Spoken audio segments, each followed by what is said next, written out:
Cyber Innovations in the Private Sector highlights case studies and the latest industry trends from private vendors. Explore innovative solutions, success stories, and exclusive insights from industry leaders. Stay ahead with the cutting-edge developments driving the industry forward. Today, we explore what it truly means to build cybersecurity from the ground up. We're joined by Panos Panayiotou, a pioneer security leader who has created CISO functions across sectors, from Laiki Bank to the Bank of Cyprus, and later in government. In this conversation, he shares the blueprint, the challenges, and the lessons learned from setting up the CISO offices where none existed before. Hello, hi. This is Panos Panayiotou.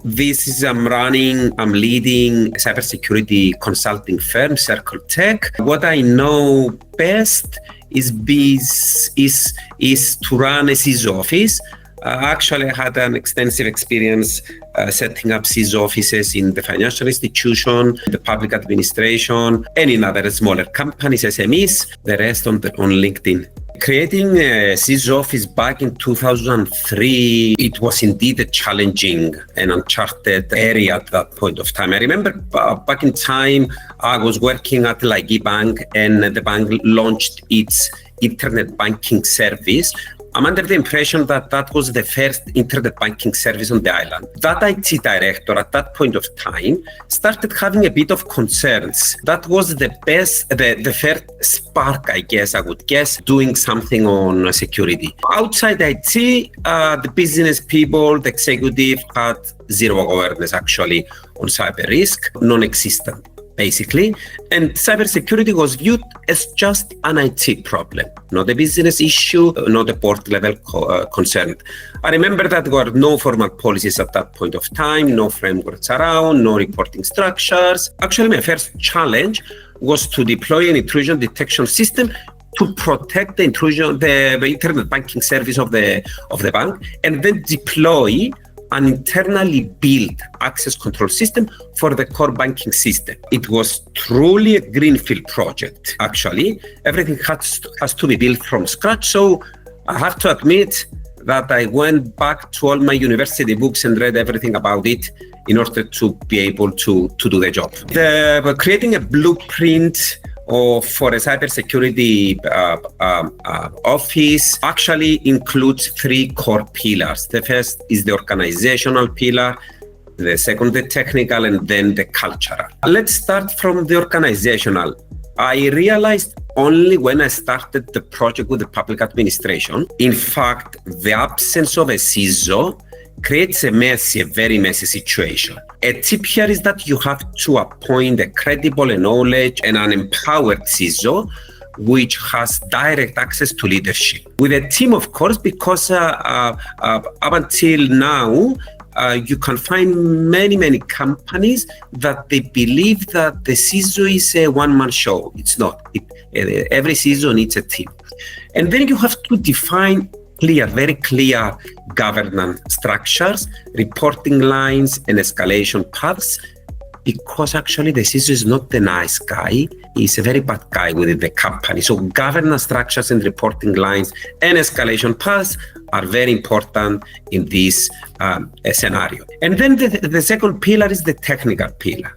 So you have to build, obviously, a cybersecurity framework. Today, there are many frameworks around, so you can take one and customize it, and you have to ensure that this is aligned to business priorities. You have to focus on some issues: asset visibility and patch management, and identity management, and threat detection. These are the core issues that you will need to fix from the very beginning. You have to choose scalable technologies.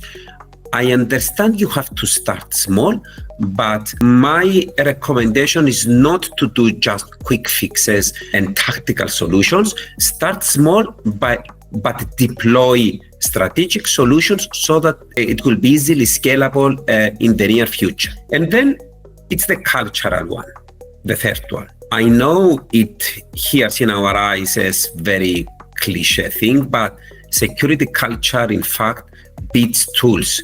So you need to start internal awareness programs as soon as possible. And also you have to create partnerships across departments. You cannot work in silos, and you have actually positioned security as an enabler, as a competitive advantage, and not as a roadblock, because actually security is mainly driven by regulation and controls. Business people consider this as a roadblock. You have to change this perspective of what security is. Obviously, Bank of Cyprus was a larger institution, which meant at that time greater complexity. You have to have greater visibility on issues. And also we had, I remember it was the period of 2013 with the bail-in, we have very increased regulatory scrutiny. We needed to be more diplomat, to be more politically correct at that time. That was a bail-in period and had its own challenges. At the beginning, it was a déjà vu thing, but we had to scale governance and introduce enterprise-wide controls, deploy strategic tools and not tactical tools. And when you touch something, touch it, do it, and then forget it. That was our motto. And then we tried to integrate cybersecurity into the business paradigm, not just IT, especially because with Bank of Cyprus, cybersecurity was started reporting to the board formally, officially.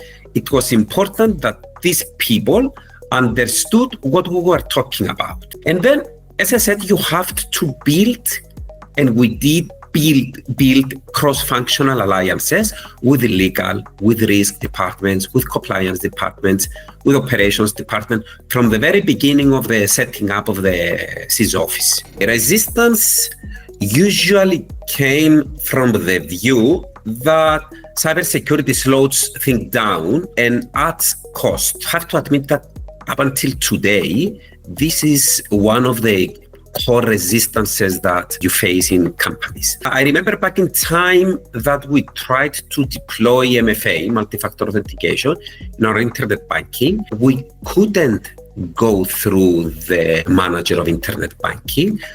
After a consecutive 2 months incidents on internet banking, phishing incidents, we deployed within 2 or 3 weeks. Excellent opportunity for us to rethink how we could address resistance, and actually we reframe cybersecurity as a risk management issue and a business continuity issue. Business people really do not understand the risk as we describe it, but they need to understand the impact.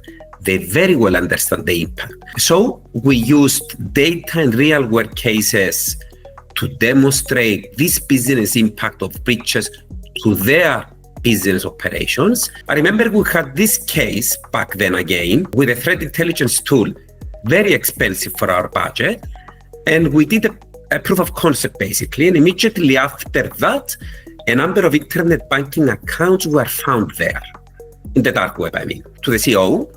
We showed it, we logged into the threat intelligence service, we showed the internet banking account, and his response was deploy it immediately, no matter what. Another tip we used to manage resistance was to bring in external experts to reinforce the message and add more credibility to what we're talking. Actually, banks are very risk-centric and are used to audits and compliance. A government is more fragmented with really many stakeholders and obviously slower decision cycles. Strange, but everything works in silos. The scale, the magnitude of things is so much different in public administration.